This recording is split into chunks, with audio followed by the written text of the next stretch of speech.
We thank you, God. We thank you, God. We thank you, God. We thank you, God. We thank you, God. We thank you, God. Oh, yeah.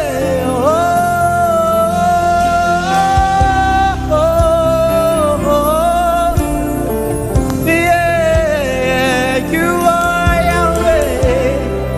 You're God. You are God. You are God. You are Yahweh. You are Yahweh. You are Yahweh. You are Yahweh. You are Yahweh. You're Alpha and Omega. You are Yahweh. You're Alpha and Omega. You are Yahweh. You are Yahweh. You are Yahweh. You are Yahweh. Oh God. You are Yahweh. You're Alpha and Omega. You are Yahweh. You're Alpha and Omega. Help me sing. You are Yahweh. You are Yahweh.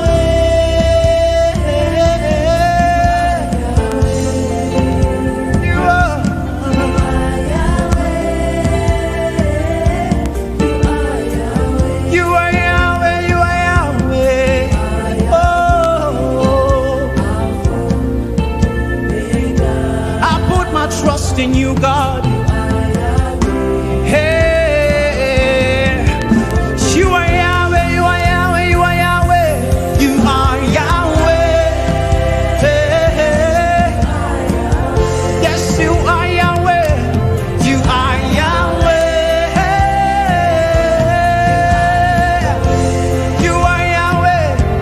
You are Yahweh. You are Alpha and Omega. I put my trust in you, God.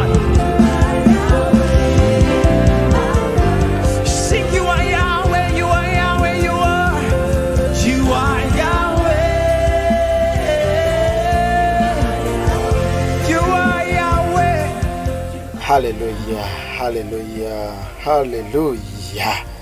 Mukama waffe yeebazibwe nnyo abakuumi atya mwenna.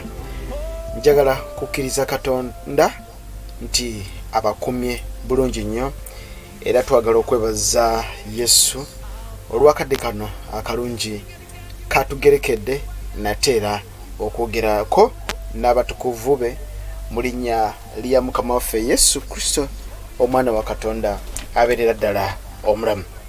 Kitaffe omwagalwa, twagala okwebaza nate kubanga otuwadde ekisa ffe okubeerako maaso okwogera ebigambo bino eri abatukuvu bo. Ssebo tukitwala nga kya mukisa mungi nnyo okwogera ebigambo bino. Kyenva nkusaba otukuume mu linnya lya Yesu Kristo omwana wa Katonda abeera ddala omulamu. Tunyweze mu kigambo kyo tuleme okusesetuka. Tunyweze Mukama ensi ng'eringa tutwala, ensi ng'eringa etumalawo, ensi ng'etwesunga, ng'ejjeeyo enjala, ng'ejjeeyo amannyo, omubi ng'atambula okunoonya gw'analya. Mukama tuwanguze, tubeere abo ababalirwa awamu naawe mu bwakabaka. Ssebo tunyweze mu linnya lya Mukama waffe Yesu. Ku lunaku luli tuyimbe tugambe nti tuwangudde. Ssebo weebale olw'akadde kano akalungi. Nkateeka mu maaso go weegulumize Mwoyo Mutukuvu nkusabye yogera n'obulamu bwaffe mu maanyi ag'Omwoyo Omutukuvu. Weebale ssebo mu maanyi ag'Omwoyo Omutukuvu. Amen.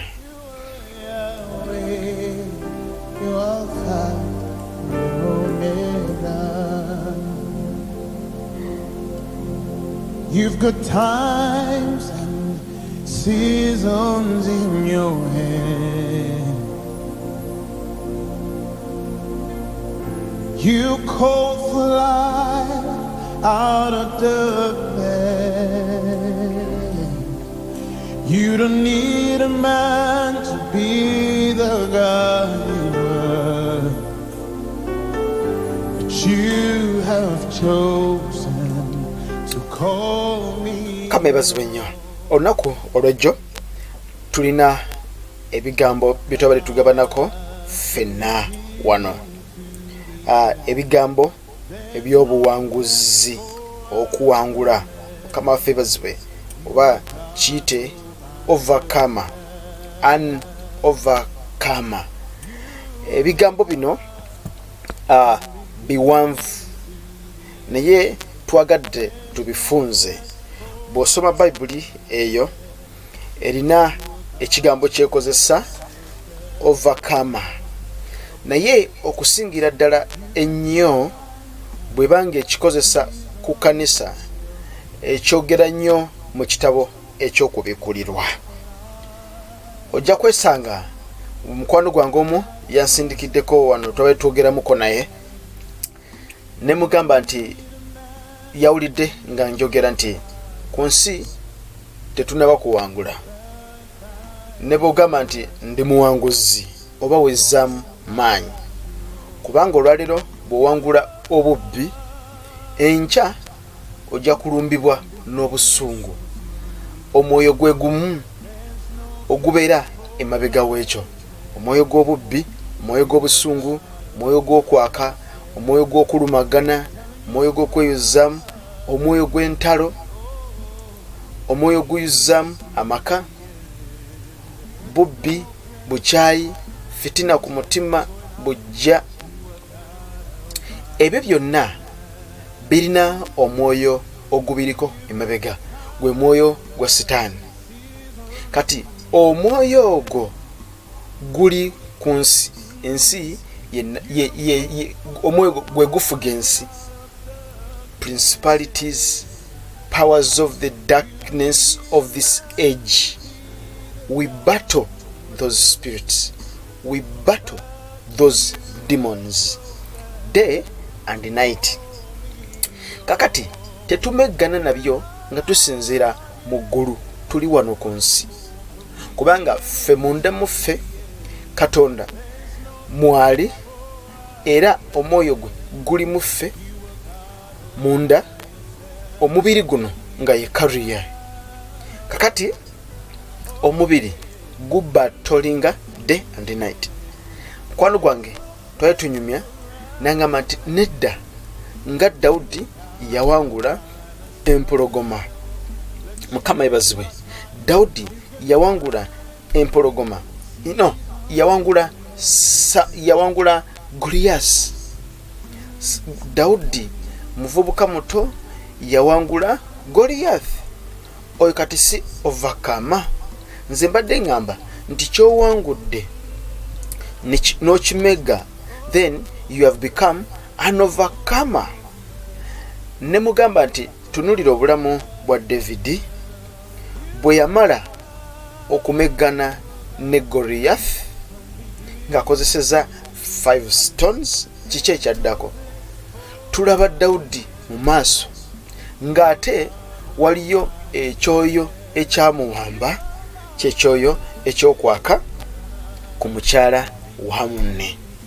Bamaliriza ng'amuzaddemu omwana ayitibwa Sulemaani. Olaba nti eri awangudde, naye ate eno waliwo ekimuwangudde. Mukama waffe yeebazibwe nnyo. Eri awangudde tumukubidde mu ngalo, omuzira waffe, kamenyo waffe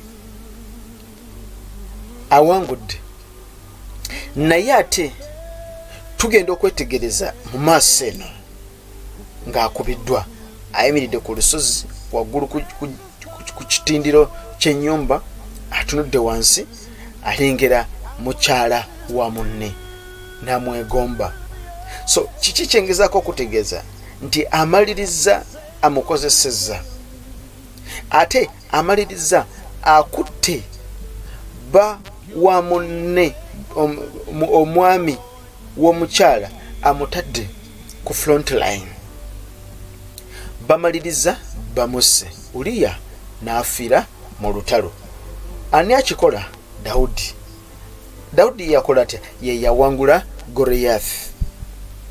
Ogenda okwetegereza eri awangudde kino kimuwangudde mu buli ngeri imu oba endala. Owangula kino nga kiri mu maaso, kino n'okiwangula ne wabawo ekiri mu maaso ne kikumegga oba n'okimegga. Mukama waffe yeebazibwe nnyo.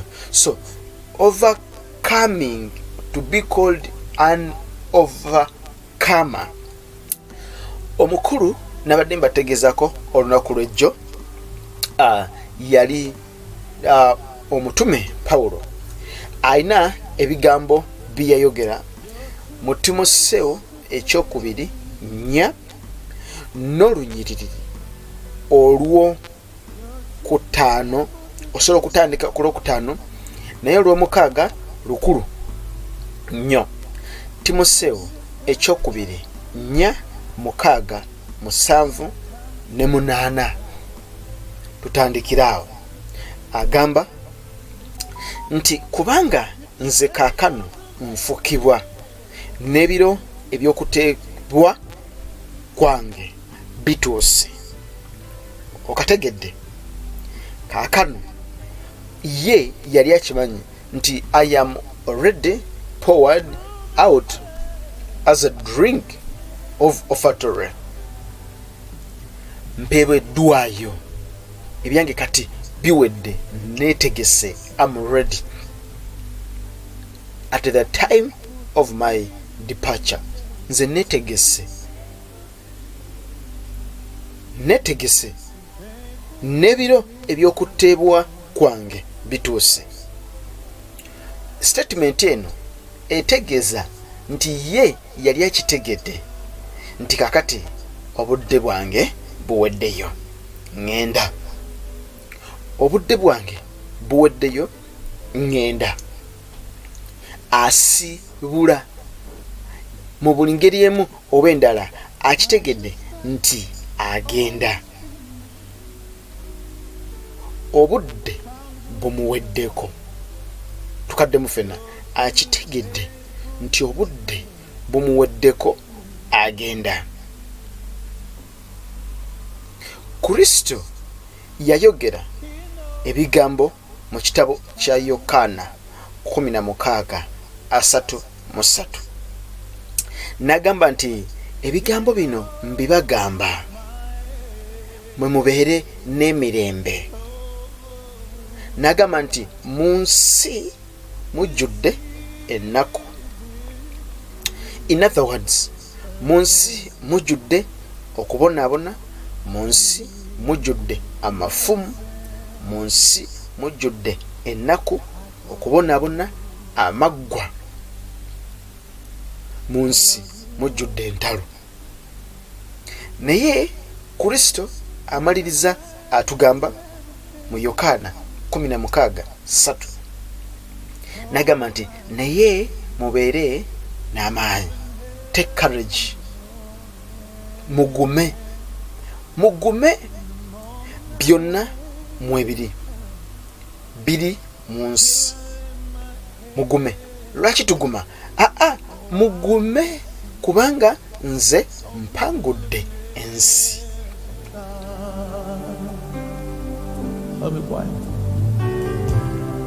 All my life you have been faithful.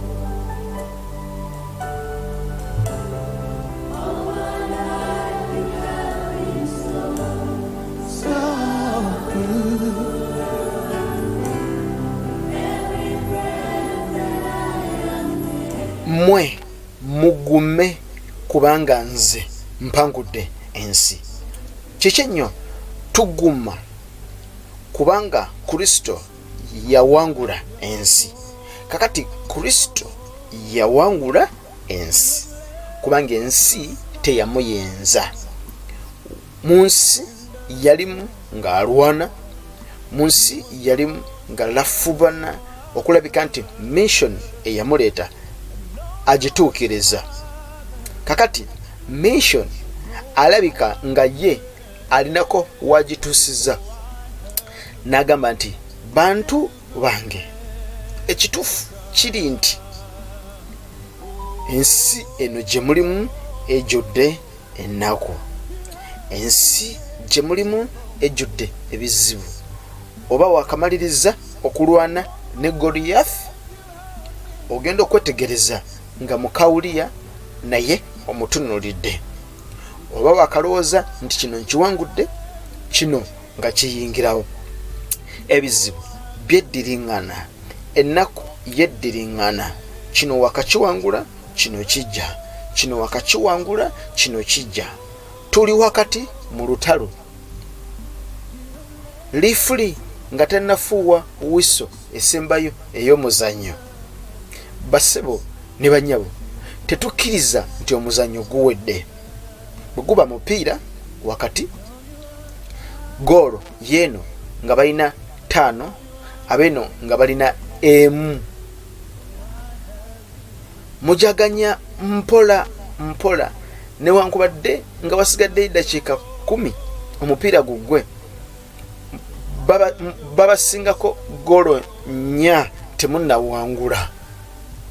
Olw'ensonga basobola okujja emabega ne babagatta kagoolo awo kamu, ababadde babasinza goolo 3 kati nga muli 4, kati nga mulimu 3.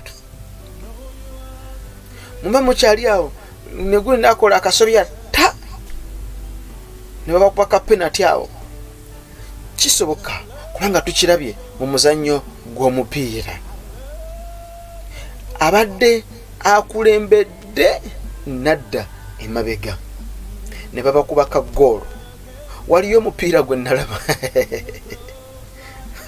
gwanyumira nnyo, yali World Cup qualifiers kugenda ku semi-finals. Ndowooza yali tiimu kyeyo, sikyagijjukira, naye incident eno ya happeninga.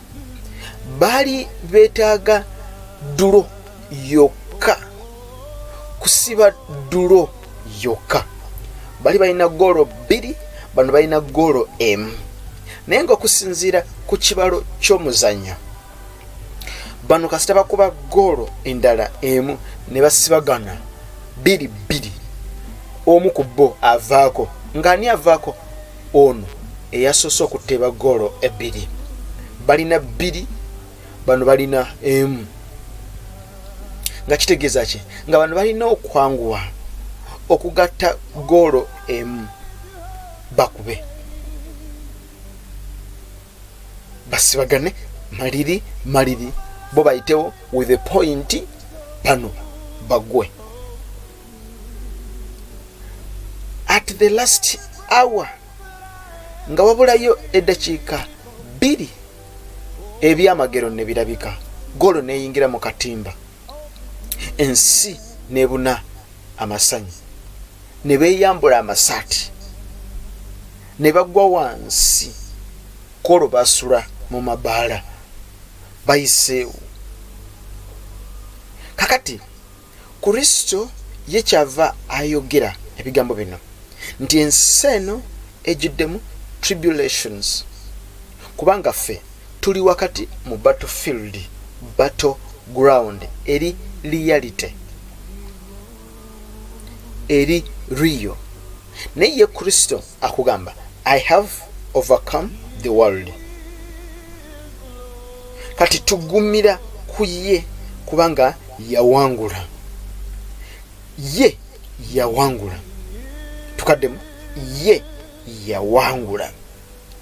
Kati yatugumya nti mwe muwangule kubanga nze mpangudde, mwe mugume kubanga nze mpangudde.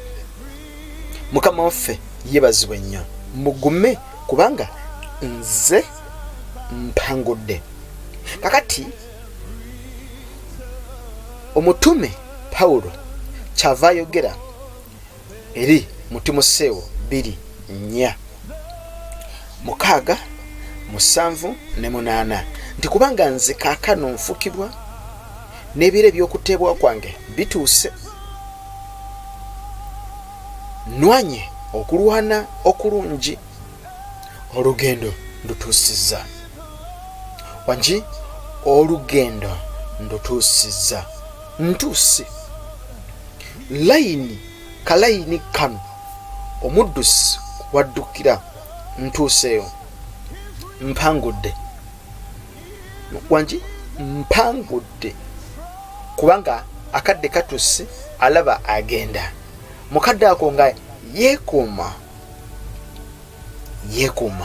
wali obaddeko awo tulina mukwano gwaffe gwe twasiibula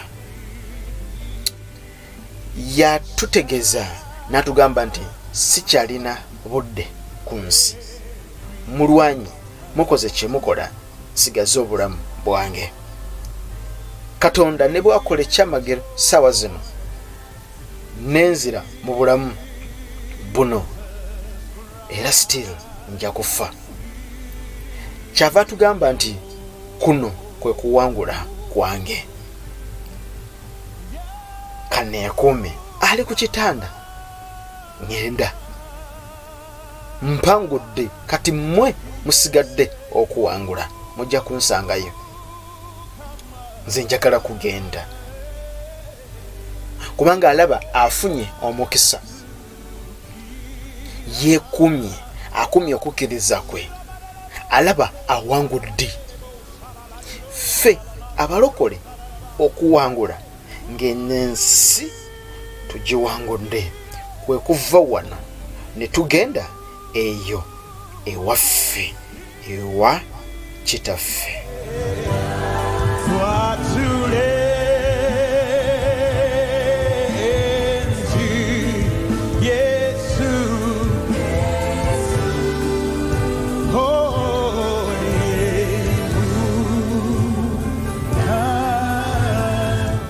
Bible etusomesa tugenda komawo wano Bafilipi 2 is Bafilipi 3 olunyirwa 20. Bafilipi 3:20 agamba nti kubanga ffe ewaffe mu ggulu era gye tulindirira omulokozi okuvaayo, Mukama waffe Yesu Kristo. Wangi ffe ewaffe, kubanga ffe ewaffe mu ggulu. Kakati ewaffe mu ggulu because our citizenship is in heaven. Wano tetulinaawo katebe ku nsi. Tetulinaawo katebe. Ewaffe mu ggulu eyo gye tulindirirwa Kristo gy'alindiridde ffe naffe okutwalibwa tubeere naye.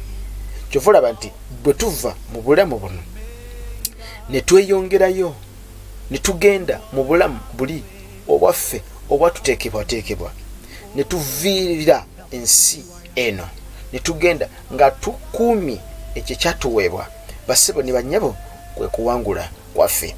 Omutume ayogera nti esigaddeyo enterekeddwa engule ey'obutuukirivu Mukama waffe gy'alimpera ku lunaku luli, essaala emisango gy'ensonga, so si nze nzekka naye era ne bonna abagala okulabika kwe. Esigadde enterekeddwa engule. Bassebo ne bannyabo, omuntu yenna awangudde aweebwa empeera. Omuntu yenna awangula, njagala kukutegeeza ebigambo bino nga biva ku ntobo y'omutima gwange, atawangula talina kyafuna, awangula afuna.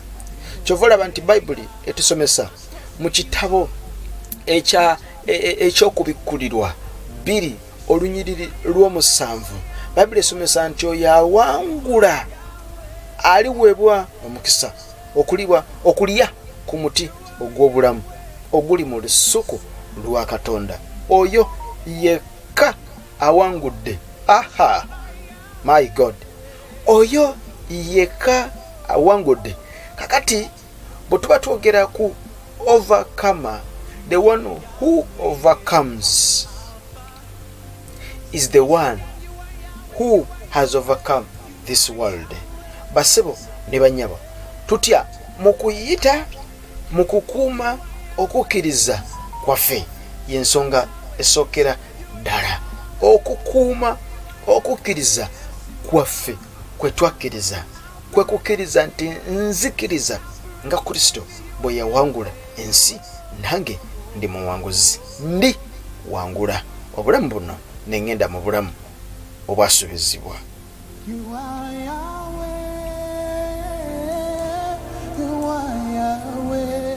Oyo eyawangula, Bayibuli esomesa nti alina amatu awulire,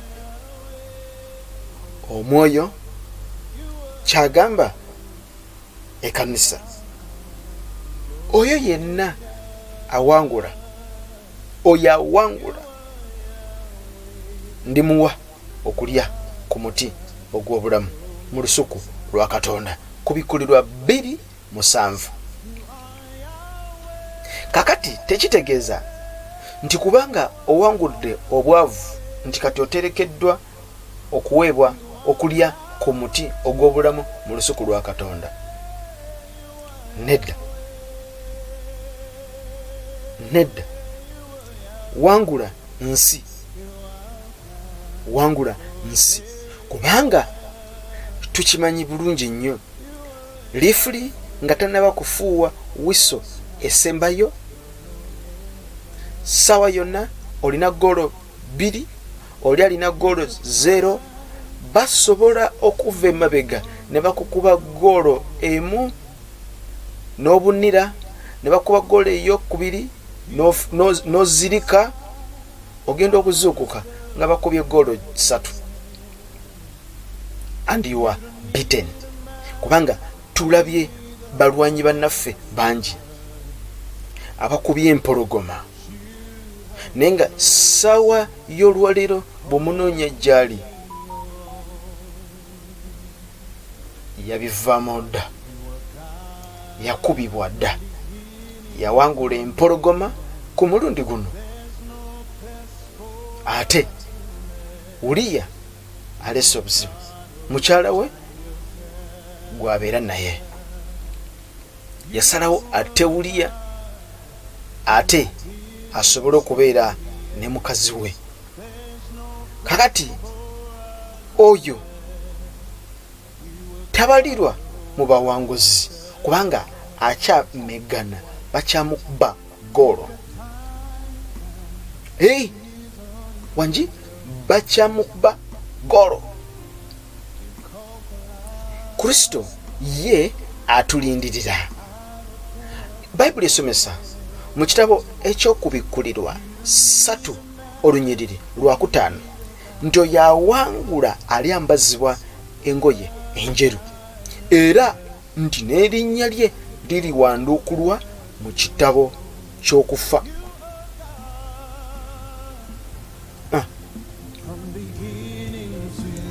Erinnya lye teririwanduukululwa mu kitabo kya bulamu. Bangi basebo ne banyabo tulusome olunyiriri olwo tulunoonye ku Bikkulirwa 3:5. Ku Bikkulirwa 3:5.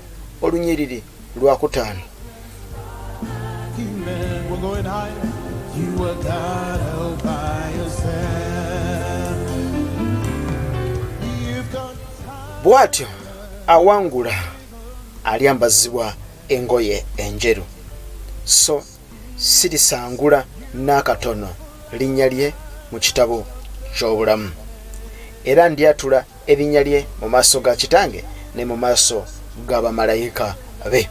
Wangi alina okutu awulira Omwoyo kyagamba ekkanisa. Egamba etya? Wangi Omwoyo agambye atya? Agambye nti bw'atyo awangula alyambazibwa engoye enjeru. So n'okusangulibwa mu kitabo eky'obulamu ekyo tekiribaawo. Lwaki? Kubanga awangudde. Kakati obuwanguzi bwaffe buliko empeera. Kyenakutegeezezza nti buli awangula yenna agenda kuweebwa empeera. Kyova olaba nti Pawulo yayogera n'agamba nti esigadde ekintu kimu, nze mpeebwa ebyange. Okukkiriza nkukuumye Timoseewo 2:4 olunyiriri lwa 7 eyo ne 6 ne 8 agamba nti nze kakati henceforth there is laid up for me a crown of righteousness. Engule y'obutuukirivu. Kubalaki? Kubanga mpangudde okukkiriza kwange nkukuumye, nwanye okulwana okulungi. Njogera ebigambo bino mukwano gwange nga njagala kukuzaamu maanyi. Nyweza okukkiriza okwo, togwamu maanyi. Nyweza ekyo kye wakkiriza, omuntu yenna aleme kukikubbako. Kulwaki? Kubanga leero tumegana, n'enkya tumegana. Leero tuggwa ne tusituka, ne twesuula mu bisooto ne tusituka, ne tunaba, ne tumegana n'obusungu. Abamu ku ffe obusungu ne bugaana okugenda, naye ne tusigala nga tukyalwana tuwejjamu, oba wakabwejjamu entondo ne ziyingira, oba wakalwana n'entondo zigende, obukyayi ne bulemerawo, busungu, kuwalana. Kantu katono nnyo mulokole ne kamujja ku mulamwa. Okwagala ebintu by'ensi ne kiyitirira mu bulamu bwaffe. Mulokole n'abeerawo nga ye buli kaseera alowooza nsi, alowooza kulya nsi kugikuta, kulya nsi kugikuta. Ensi eno tulina kugiwangula, terina kutuwangula. Kasita tugiwangula, awo Mukama waffe Yesu ye aba atulindiridde, kubanga kyekyo kyokka kye yawangula. Wangi kyekyo kyokka kye yawangula. Yokaana 16:33. Mbagambye ebigambo bino, mugumme. Ebibonyoobonyo bingi, tribulations, naye mugume, take courage. Mugume. Lwaki tuguma? Kubanga muguma nze mpangudde. Mpangudde ki? Mpangudde ensi. Lwaki? Kubanga eno ensi erimu agirimu agitwala, erimu agirimu agifuga. Nawo ffe okuwangula ensi kuno kulimu empeera. Naye tuwangula tutya? Omutume Pawulo yatutegeeza nti nwanye okulwana okulungi. Number 1, olina okukimanya nti buli lunaku olwana. Buli lunaku olukya olwana, kubanga oli mu nsi muno. The battle is here. Nsi gy'olimu. Kyova olaba nti omuntu alina kye bayita mayindi. Mayindi eyo, one of the worst part of our lives. Obulamu bwaffe bujjuddemu, bulimu ekintu ekyasinze okubeera eky'omutawaana ennyo, emayindi. Kubanga entalo zonna zetolodde ku mayindi, naye nga zonna nsi. So ringi ey'omubiri nsi. Ensi gy'otunulako, amaaso go gye galabako, yeyo ringi kisaawe kya mubiri ekyo,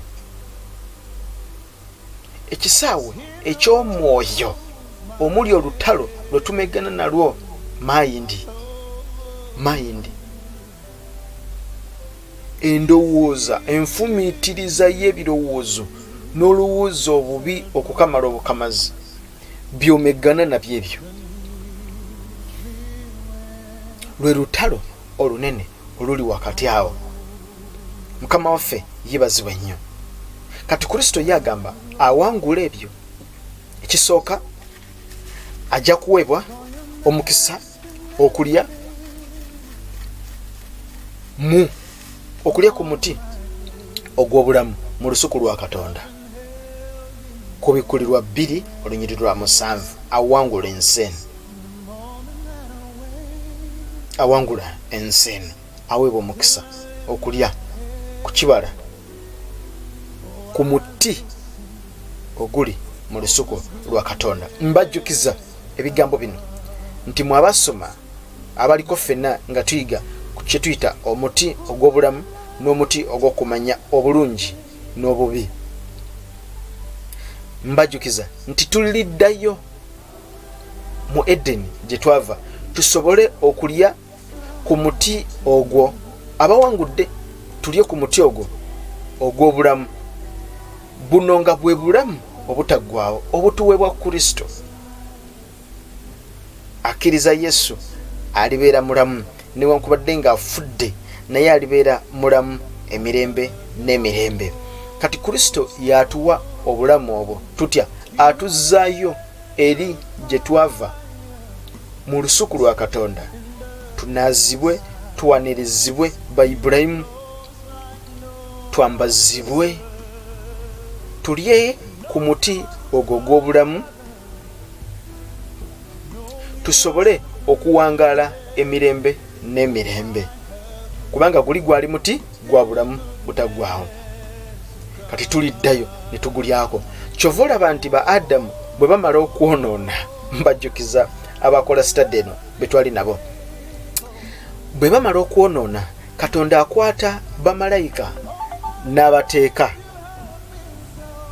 Katonda akwata bamalayika n'abateeka mu lusuku olwo balukuume. Lwaki? Kubanga tomanya ba Adamu bwe bayonoona balyesalinkiriza ne bagenda ne balya ku muti guli ogw'obulamu. Kumbe bo baali omuti gw'okumanya obulungi n'obubi. Kati guli omuti, singa Adamu bafuna chance nga bamaze okulya omuti ogw'okumanya obulungi n'obubi ne basooba ne balya ku muti ogw'obulamu, ba Adamu bandibadde balamu na guno gwaka mu mubiri, kubanga omuntu yandibaddewo mu mubiri emyaka n'emyaka, naye ng'ate mu mwoyo mulimu ekibi. So yandibadde muwangaazi mu kibi mu mubiri, ate muwangaazi mu kibi mu mwoyo. Kati kwandibadde kubonaabona kw'amaanyi, obonaabona mu kibi eky'omubiri n'obonaabona n'ekibi mu mwoyo, okaddiye naye tofa. So okufa nakyo kyatuyambako. Yes, yali decision nnungi nti aligulyako ajja kufa. Kyatuyamba okubeera mu bulamu obubiri ng'obonaabona. Tekikola makulu. Obulamu obw'omubiri n'obulamu obw'omu mwoyo ng'obonaabona. Kakati nvuddeyo eyo. Awangula wakulya ku muti ogw'obulamu. Eyo Kristo gy'agenda okutuzza. Bw'atujjayo then ate era abawangudde ffe, abawangudde abo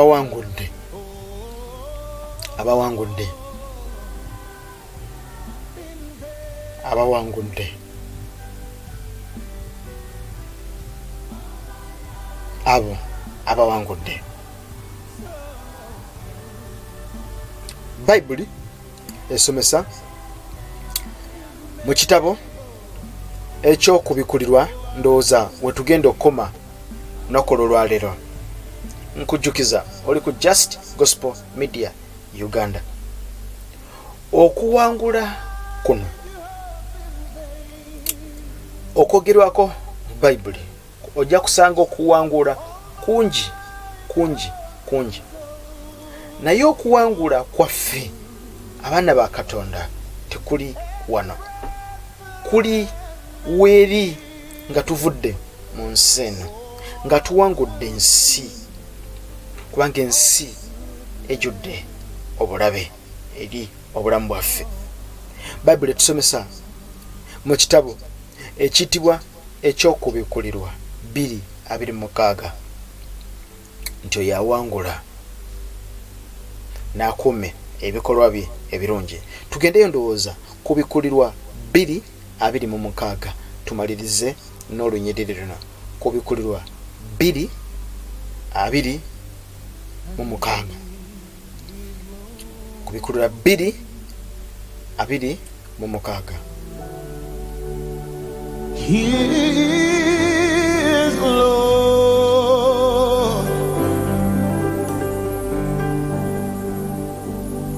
He is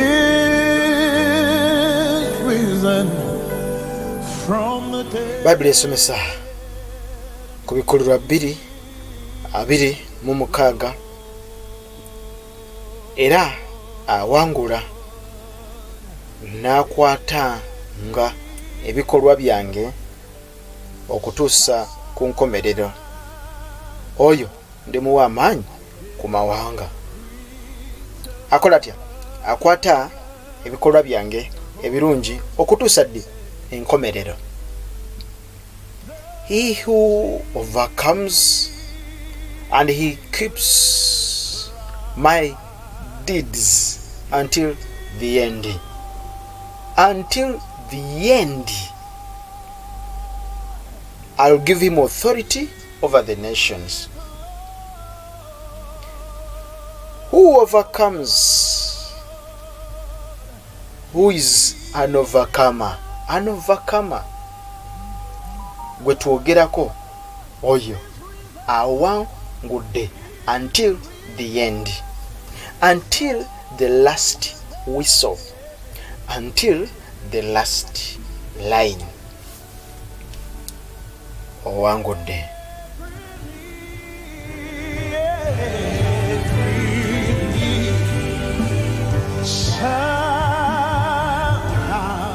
Oyo awangudde. Oyo awangudde. He overcomes and he keeps my deeds until the end. Until the end. Kagambako kakulu nnyo. Until the end.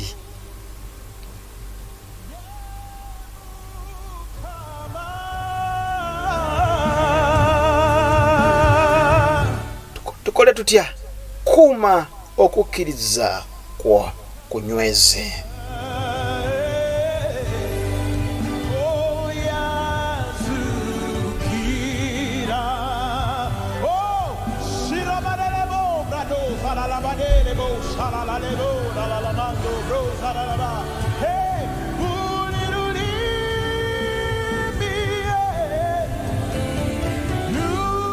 Barumi 8 olunyiriri 23 tugalewo Bayibuli zaffe.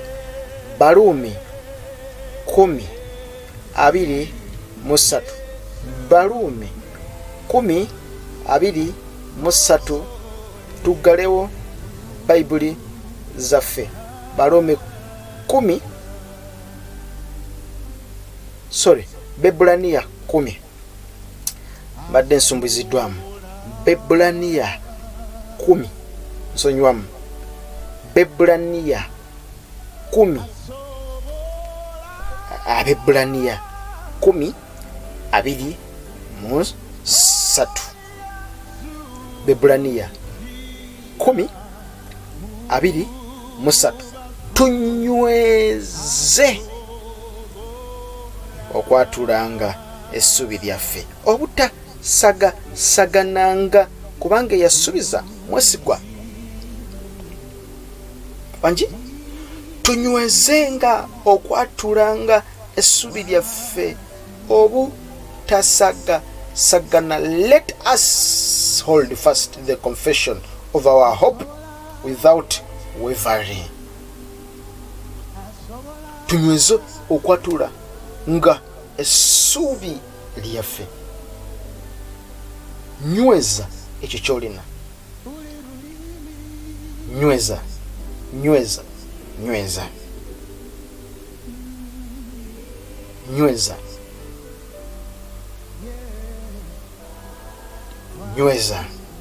Okukkiriza okwo bingi nga bikukuba, nyweza. Bingi nga bikutomedde, nyweza. Hold on, because the battle is not yet over until it is over. Before you cross the line, it's not yet over. It's over until you cross the line.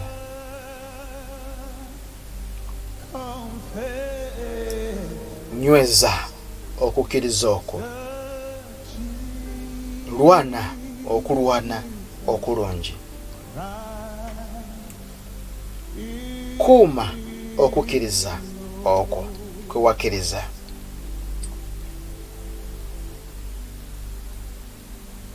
Nyweza okwatula nga essubi lyaffe obutasaagasagana. Kubanga ewaffe mu ggulu bw'owangula obubbi, enkya waliwo ekirala ekikulumba. Bw'owangula omwoyo gw'obukaba tebinaggwa. Bw'owangula obukaba, bw'owangula omwoyo gwa masturbation tebinaggwa. Waliyo ate ekirala ekyobusungu ekikuteeze tebinaggwa. It's not yet over. We have not yet overcome. Tetunnaba kuwangula.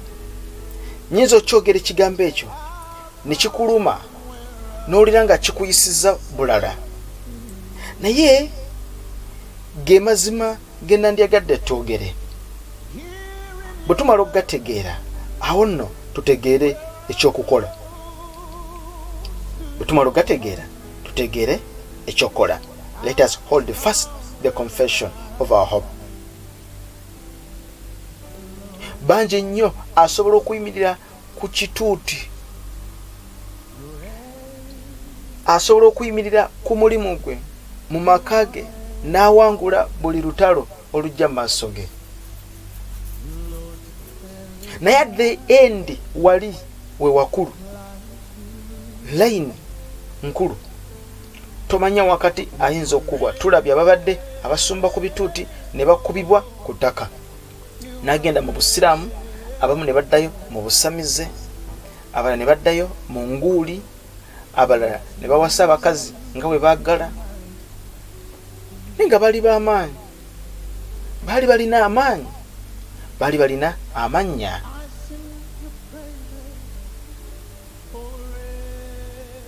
Okuwangula kwaffe kunaatera okutuuka. Kugamba bwe nti nyweza okukkiriza okwo, kuuma okwatula kwo. Hold fast. Hold fast. Kusabidde mu linnya lya Mukama waffe Yesu Kristo, omwana wa Katonda abeera ddala omulamu. Kitange, abantu bano bateeka mu maaso go.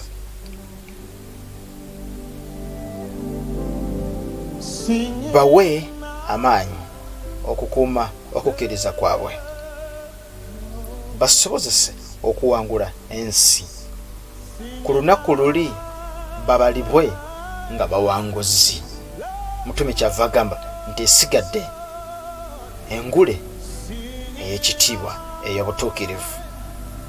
Kristo kyava agamba nti awangula ndimuwa okulya ku muti ogw'obulamu mu lusuku lwa Katonda.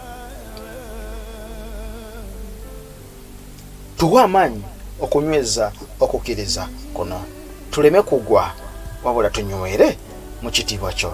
In Jesus mighty name. Mbagala nnyo, Mukama abankumire mu linnya lya Mukama waffe Yesu Kristo abeerera ddala omulamu. May God bless you in Jesus mighty name. Amen. Bye bye.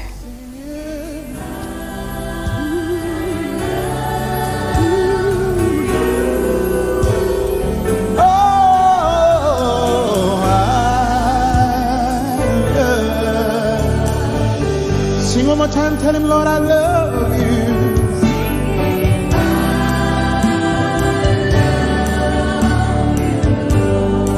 Singing, I love you.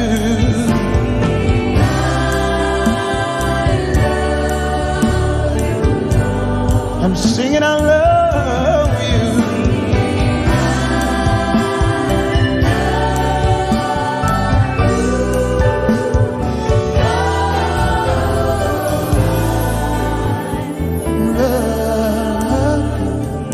Thank you, Lord, for what you're going to do tonight. Thank you for what you're going to do in our lives tonight. We believe for miracles, financial breakthrough. We believe for miracles of healing. We believe for miracles of relationships restored. We believe in miracles of revival and revelation. We believe in miracles of truth and understanding. Tonight,